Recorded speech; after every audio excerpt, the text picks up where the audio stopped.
Bonjour, bienvenue à tous. Donc, j'espère que vous avez passé un bon week-end.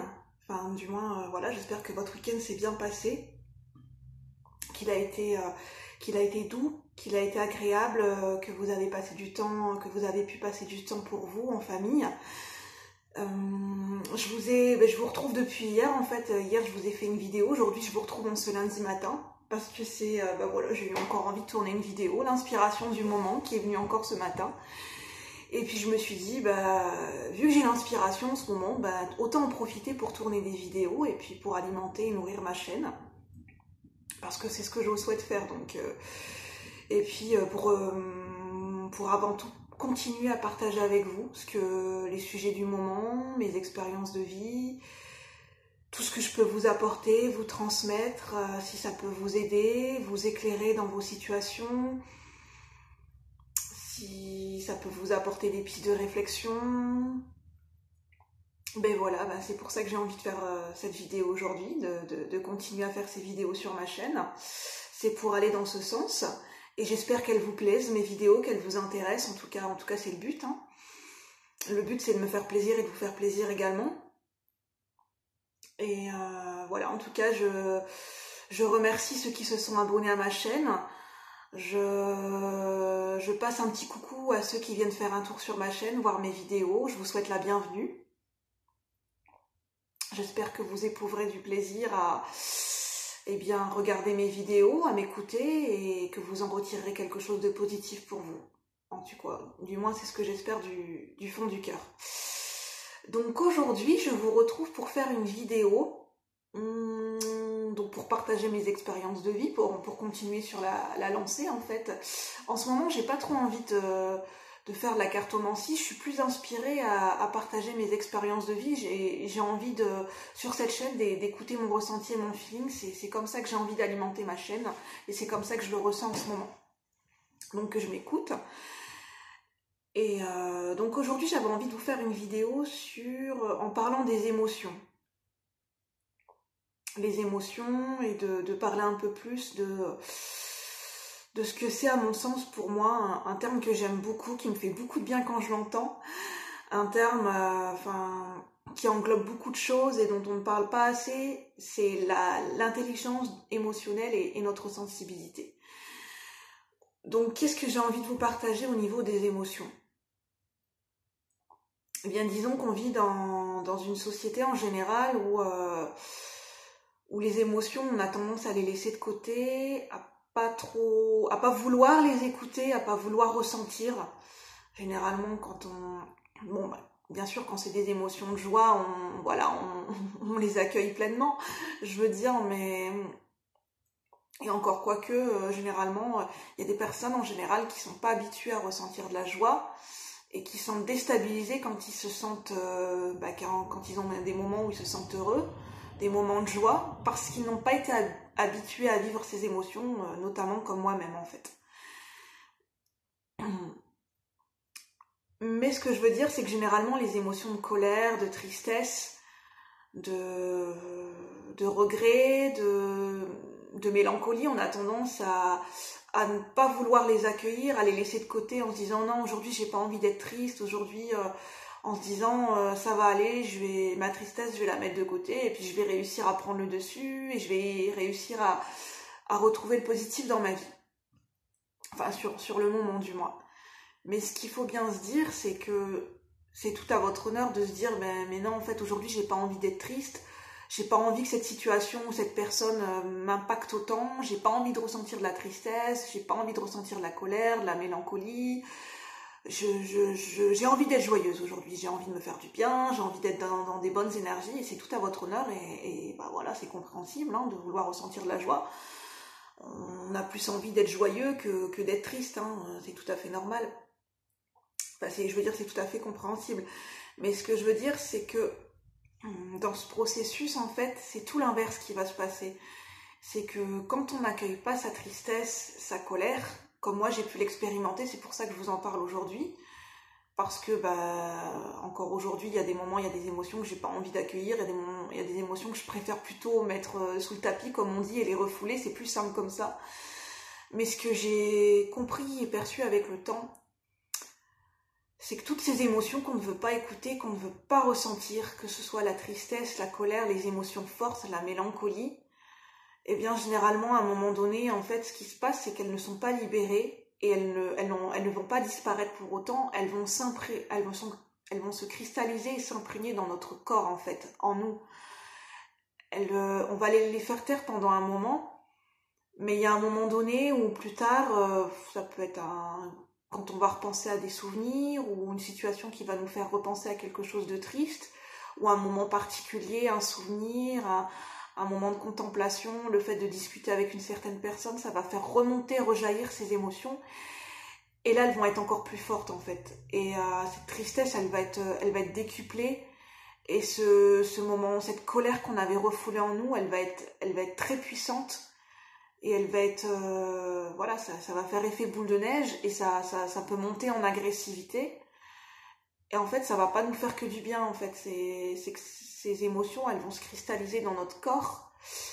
Et comme on n'écoute pas ces émotions, la seule manière que notre corps, que nos émotions ont de s'exprimer, ça va être à travers notre corps. Ça va être par des douleurs physiques. Je parle en dehors des maladies, hein. Mais sachez bien qu'à un moment donné, toutes ces émotions réprimées, sur du long terme, ça peut créer des maux physiques et ça peut créer des maladies. Ça peut s'expliquer aussi par là, quand on a vécu un choc émotionnel et que à un moment donné, ce choc émotionnel, ce traumatisme n'a pas à un moment donné été libéré, on n'a pas travaillé dessus. Mais ce qu'il faut bien se dire, c'est normal. Après un choc émotionnel, il faut le temps de l'accueillir, il faut le temps de le conscientiser. Ça, c'est tout un processus qui prend du temps.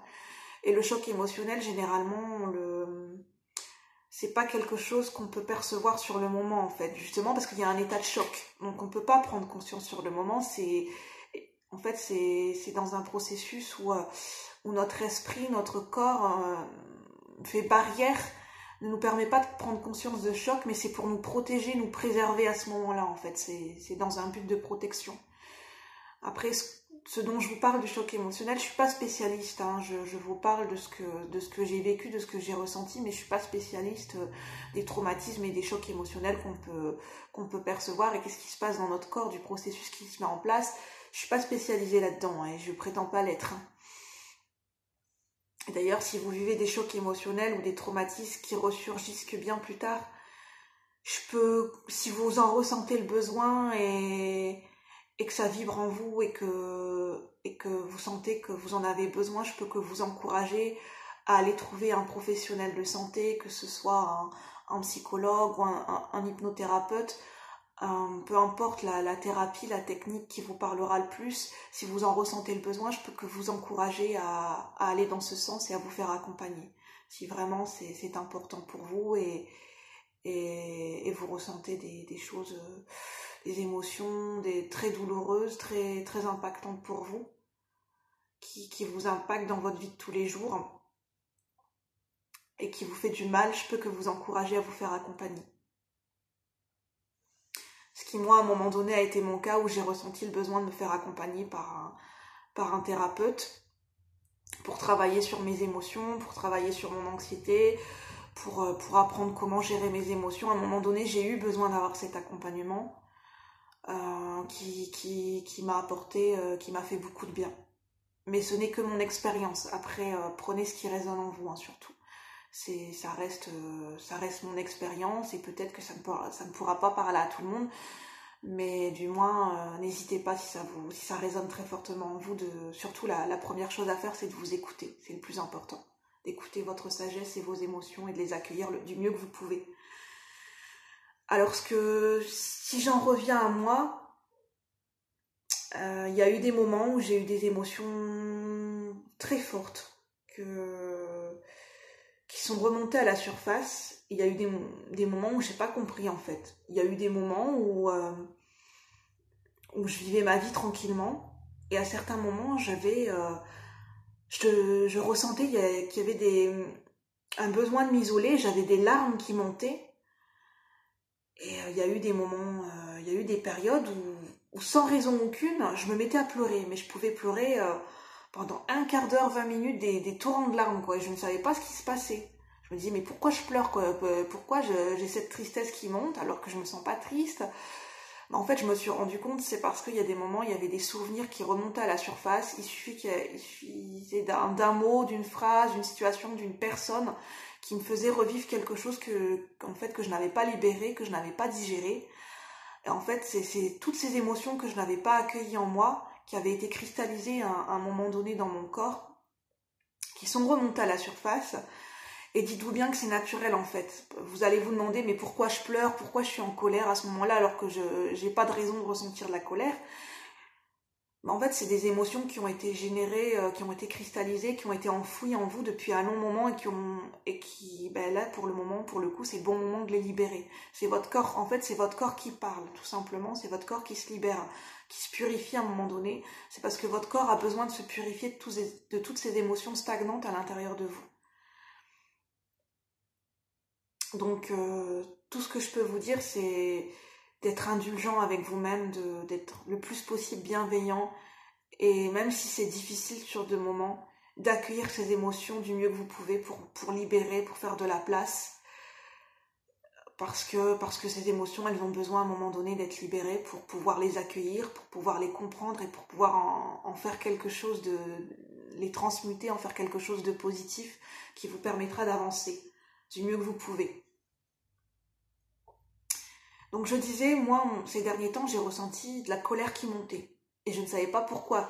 Parce que je me disais, mais j'ai travaillé beaucoup sur moi-même. Cette colère, j'ai travaillé dessus. Je comprends pas pourquoi je ressens encore de la colère, de l'agressivité en moi. Elle vient d'où, cette violence, cette agressivité que je ressens en moi?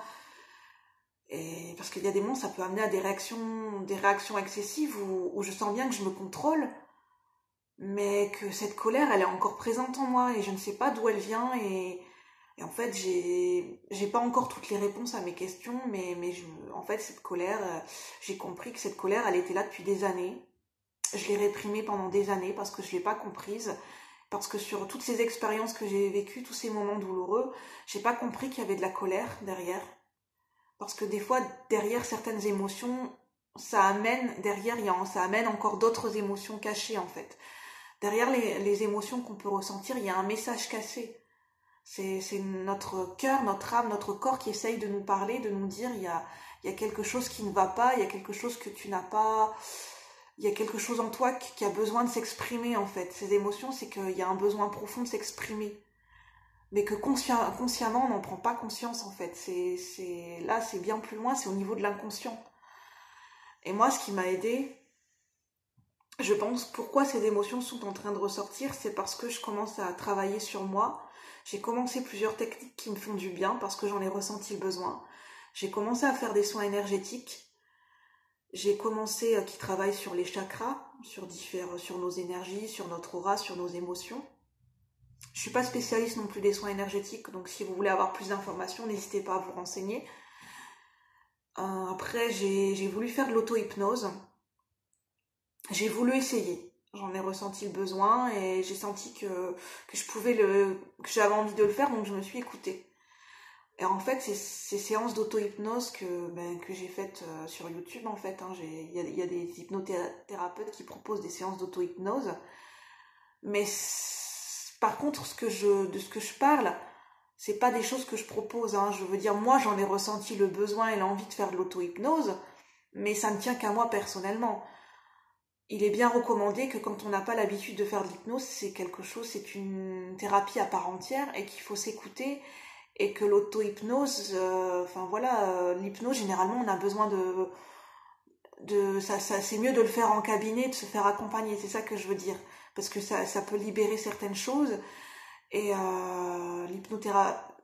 l'hypnose, on a besoin d'un accompagnement, d'être accompagné par un hypnothérapeute certifié et de se faire accompagner en cabinet, c'est très important quand on n'a pas l'habitude et parce que l'auto-hypnose c'est encore bien particulier et il y a vraiment besoin d'un accompagnement pour toutes ces thérapies, c'est important de le répéter. De ne pas faire de n'importe quelle manière et de vouloir gérer tout seul parce que ça libère beaucoup de choses dont on n'a pas conscience. Moi, ça a libéré des émotions.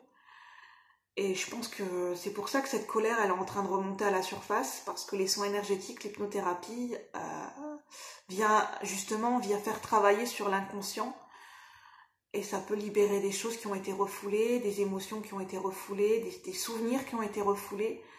Donc moi, ça m'a aidé, mais ça ne parlera peut-être pas à tout le monde. Et je pense que ce sont des techniques où il y a besoin d'un accompagnement, d'aller voir un professionnel reconnu. Et je pense que ce qui est le plus important, c'est de se faire accompagner, de le faire en cabinet, en face à face. Enfin, le plus important, du moins, c'est de vous écouter profondément et de revenir à ce que vous sentez juste et bon pour vous. Voilà ce que je voulais dire.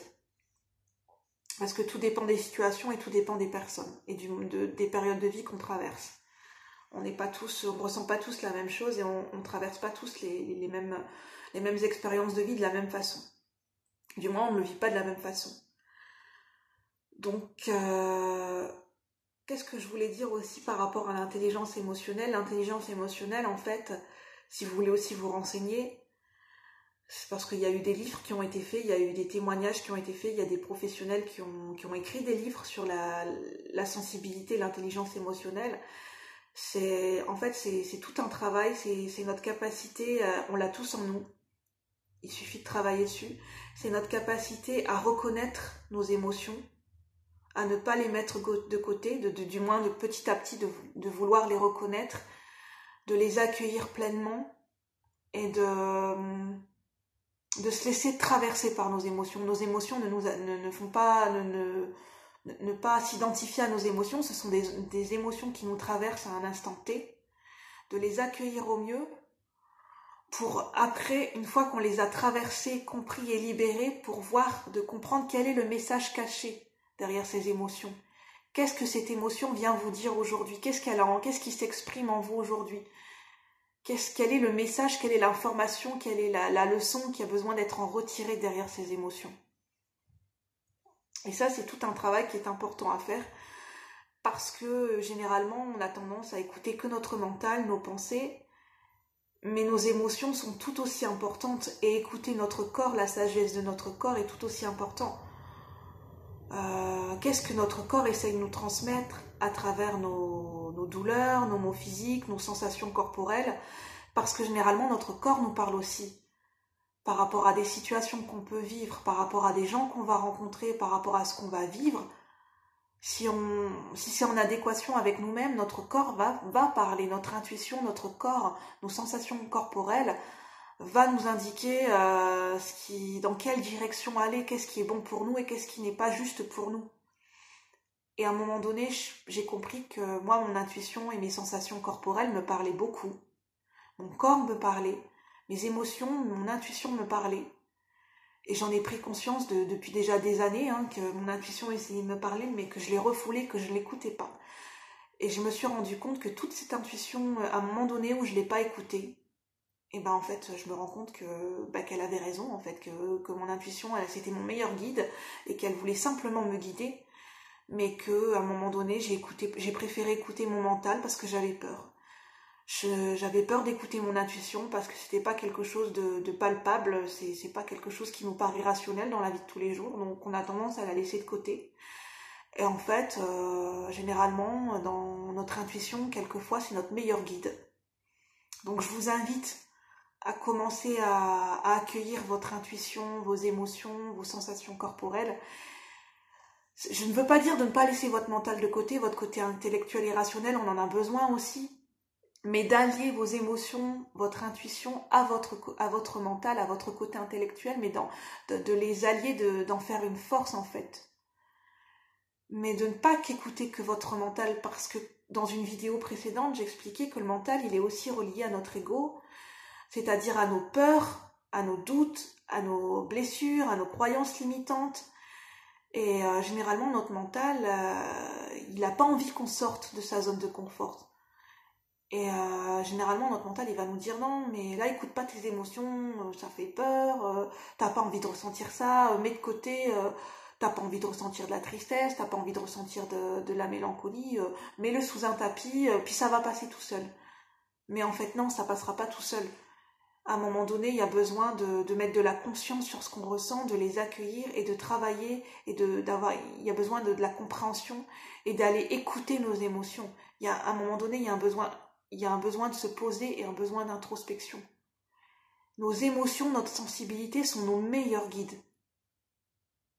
Parce qu'ils nous disent, ils nous transmettent des messages qui sont propres à chacun, qui nous guident vers ce qu'il y a de le plus bon et de plus juste pour nous, à l'instant T.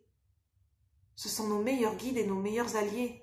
Notre intuition, nos émotions et nos sensations corporelles, c'est quelque chose dont il faut être particulièrement à l'écoute. Parce que notre corps nous parle. Quand on s'épuise, quand on se fatigue, quand le corps, à un moment donné, le corps nous envoie des signaux pour dire stop.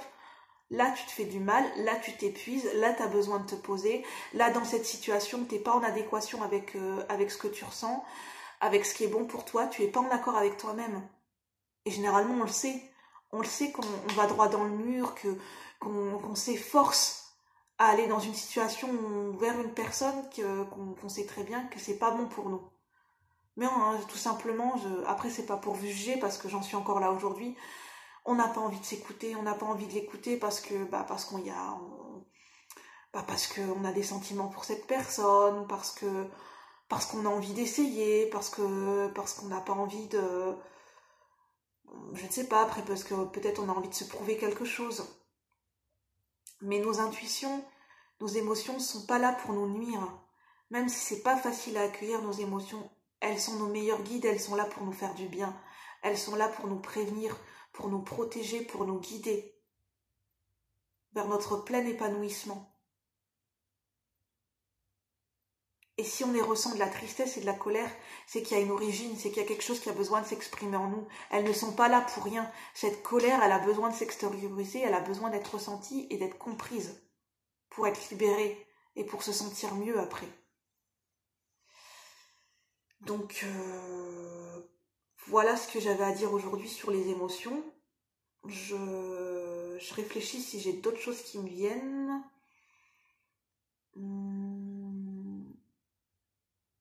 Ah voilà où est-ce que je voulais en terminer. Généralement, dans notre société, on a tendance à penser que les émotions, c'est notre sensibilité, notre côté émotif, c'est une faiblesse. Mais bien au contraire, en fait. La sensibilité, si on travaille dessus, si on apprend à canaliser nos émotions, ça peut être notre plus grande force. Parce que nos émotions, nos sensations corporelles, nos intuitions permettent de se relier à ce qu'il y a à notre plus haut potentiel, je pense, à notre créativité, à notre source d'inspiration, de se permettre de se connecter à notre cœur, à notre âme, à notre spiritualité, à notre divinité intérieure, de se relier à notre source, de se relier à l'univers, au divin, je veux dire par rapport à nos croyances, que ce soit à Maman Marie, à la Vierge Marie, à Jésus, peu importe vos croyances, aux anges, aux archanges, tout dépend de vos croyances, à Gaïa, mais ça permet de se relier à ce qui est bien plus vaste autour de nous et qui n'est pas visible. Et c'est ce qui permet de recevoir des messages et d'être en synchronicité avec tout ce qui nous entoure et avec la nature et avec nous-mêmes, de ce qu'il y a de plus profond en nous. Donc oui, moi je l'affirme aujourd'hui, si nos émotions, on apprend à travailler dessus, à les accueillir avec bienveillance, avec amour, à travailler, à écouter notre sensibilité la plus profonde, moi je reconnais aujourd'hui que ma sensibilité c'est ma plus grande force. Et c'est ce qui m'a permis d'avancer, c'est ce qui permet de me connecter à ma force intérieure et de me connecter à mon inspiration de tous les jours. Donc non, ce n'est pas une faiblesse. Les émotions qu'on peut ressortir, la sensibilité qu'on peut avoir ne sont en aucun cas une faiblesse. Ça peut être très bien, c'est une intelligence émotionnelle, comme on parle aujourd'hui, et ça peut être très bien allié avec notre mental et notre intellect et notre côté rationnel. On peut allier les deux. C'est pas parce qu'on est rationnel qu'on ne peut pas être sensible et qu'on ne peut pas écouter notre sensibilité et qu'on ne peut pas être intuitif. Tout ça peut être harmonisé ensemble et tout ça peut faire une force dans notre vie de tous les jours pour pouvoir avancer et nous écouter pleinement et être à l'écoute des autres et être en harmonie avec tout ça. Bien sûr que c'est possible. Moi aujourd'hui, en tout cas c'est ma conviction forte aujourd'hui, et ma conviction personnelle, c'est que ma sensibilité aujourd'hui c'est ma plus grande force. C'est ce qui m'a permis de me relever, de traverser des épreuves et de remonter la pente à chaque fois. Donc voilà. N'hésitez pas à me poser des questions, n'hésitez pas à aller chercher des informations, à vous renseigner pour vous aider, à vous faire accompagner de la meilleure façon qui soit pour vous, ce qui est en accord avec vous-même, ce qui est le plus juste pour vous. Les conseils ce que je vous en donne aujourd'hui, ce n'est que je le répète, mais c'est important, ce n'est pas la vérité absolue ce que je raconte, hein. C'est la source de mes expériences de vie, de moi, ce que j'en perçois et de ce que j'en reçois aujourd'hui à l'instant T. Mais ce n'est pas la vérité. Ce que je dis, ce que je transmets, ce n'est pas la vérité absolue et peut-être que ça ne pourra pas parler et résonner avec tout le monde. Et c'est tout à fait compréhensible et normal. Et voilà, c'est tout à fait logique. Donc voilà, je vous souhaite en tout cas de vous épanouir pleinement dans votre vie. Je vous souhaite beaucoup d'amour, de paix et je vous souhaite une bonne semaine. Je vous souhaite de prendre soin de vous et je vous dis à bientôt dans une nouvelle vidéo. Bye bye!